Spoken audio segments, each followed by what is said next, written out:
everybody. Welcome back to the next segment of The Art of Making. I hope you enjoyed learning a little bit about the Harlem Renaissance. It has everything to do with what we're about to learn. Because in the words of Duke Ellington, it don't mean a thing if it ain't got that swing. So in order for us to get started on the next segment, we should learn a little bit about the makeup of a jazz band. Check it out. First, we have the rhythm section. And a large part of the rhythm section is the drum set, which consists of the hi-hat, the bass drum, the snare drum, tom-toms, and the ride cymbal. The drum set began as separate instruments, but the drum set as we know it today came into existence around 1920. Now the bass drum helps to mark the time, along with the ride cymbal and the hi-hat. The snare drum functions much differently than it does in marching band. It is used to accent certain beats. Sometimes it copies what the pianist or guitarist does. And the tom-toms add color and excitement. Check out this great example of jazz drumming from one of the pioneers of the bebop era, Mr. Kenny Clark.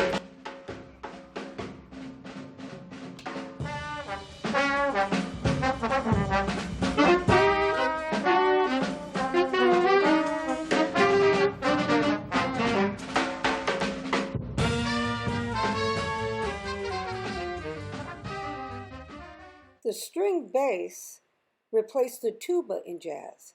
Its primary function are to keep time and outline the chords. Listen to Patrick walk a bass line.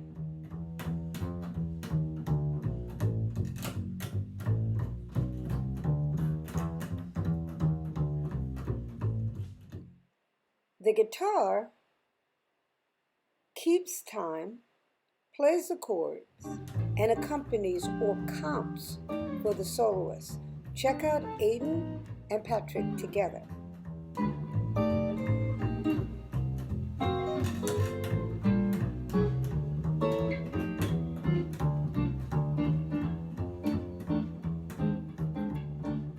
Now you have an understanding of the basics of a rhythm section.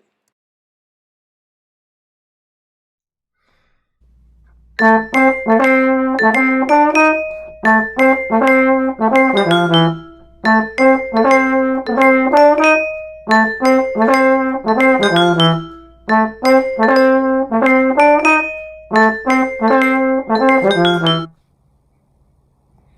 song you just heard was a song that I wrote especially for you called the Arch Center Blues. Now, it's based on what we call in jazz a riff. Let me play it for you.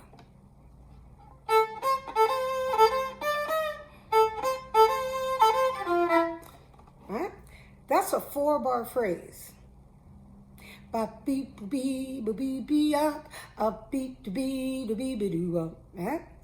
play that 4-bar phrase 3 times.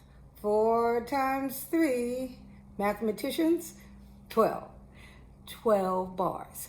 This is a 12-bar blues, which is a typical form in jazz. Huh? So let's count. The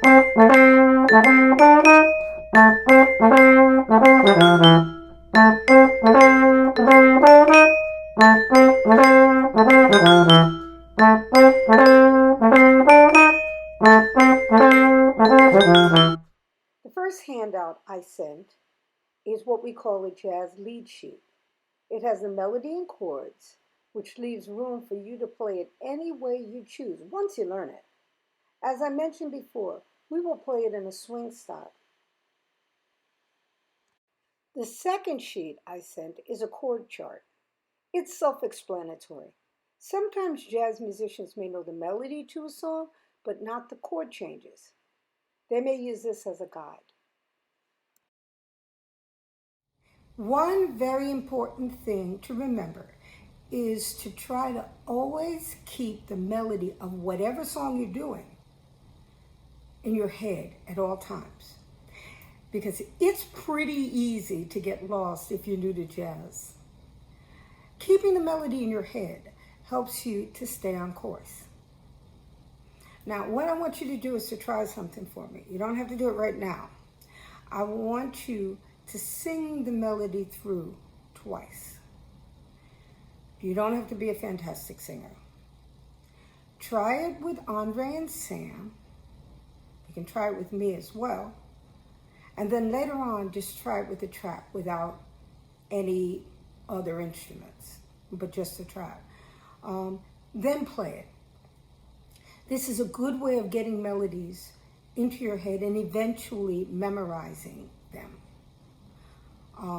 Singing really helps you retain the melody. If you're playing something that's tricky, and it doesn't necessarily have to be jazz, it could be concert music, it could be something you're doing for school, and it's tricky or difficult, sing it. And sing it a few times and then play it. Go back and forth, and I guarantee you it'll be easier and you'll have it in no time. Another important thing to remember is try to imitate what you're hearing. Now, I don't play trombone and I don't play vibraphone. It doesn't matter. What I'm doing is imitating their phrasing. I'm trying to start my notes and end my notes where they do. You want to sound like one instrument. Even if you're playing harmony, you still want to blend and sound like one instrument. And by the way, that lead sheet I showed you earlier, we call the melody in jazz the head. So we're playing the head when we play the melody in jazz. Not your head, we're playing the head. In blues, we generally play the blues head 2 times. Let's play the head 2 times. 1, 2, 3, 4.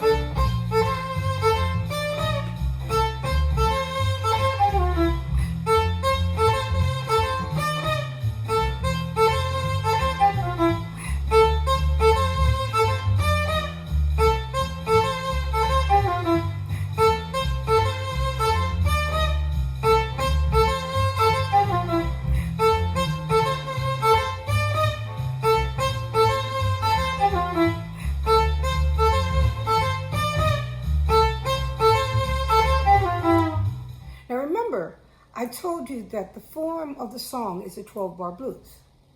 Well, one time through the form is called a chorus. When we solo or improvise, we take choruses. Today, we'll take 2. I wrote out a sample solo for you as a guide. Now, basically, they're little riffs that you can play through the form. Learn the 2 choruses now, and later make your own or improvise. Improvisation is creating something new based on your own personal vocabulary. How do you build vocabulary? You listen a lot to jazz recordings and imitate what you hear. You then do exactly what you're doing now. Play it a lot. Those ideas you got from the recordings will soon become your own. It's no different than the way we learn speech. We learn new words, and then we use them in a conversation with others. 1, 2, 3, 4.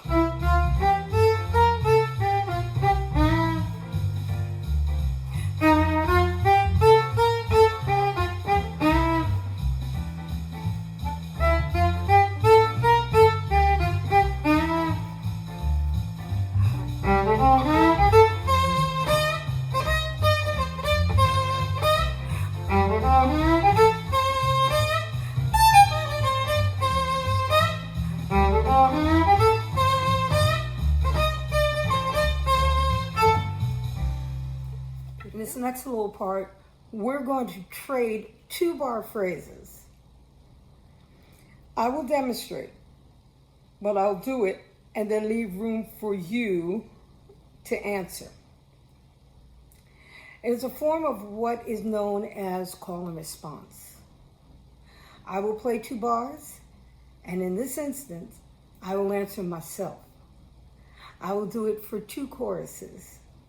Then I will call, and I want you to fill in the spaces. How's that? All right? Cool. 1, 2, 3, 4.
Now, this doesn't happen all the time, but when people are enjoying the music, especially the musicians, they might decide to play a shout chorus. Now, I'm going to play a very famous one, and I'll leave room for you to answer. 1, 2, 3, 4.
Now that we learned a new jazz tune, in our next segment, we will develop our improvisational skills.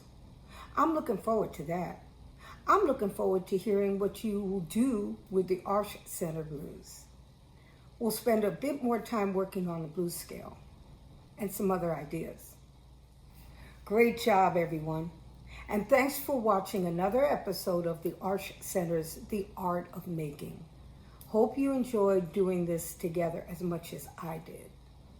If you like this video, please comment and share it with a friend. We love to hear from you, so feel free to post your own creations on social media. Remember to tag us using our handle at Arch Center and hashtag Nicole Yarling so we can stay connected. That's a wrap for today. Stay tuned for new exciting content soon. See you next time. 1, 2, 3, 4.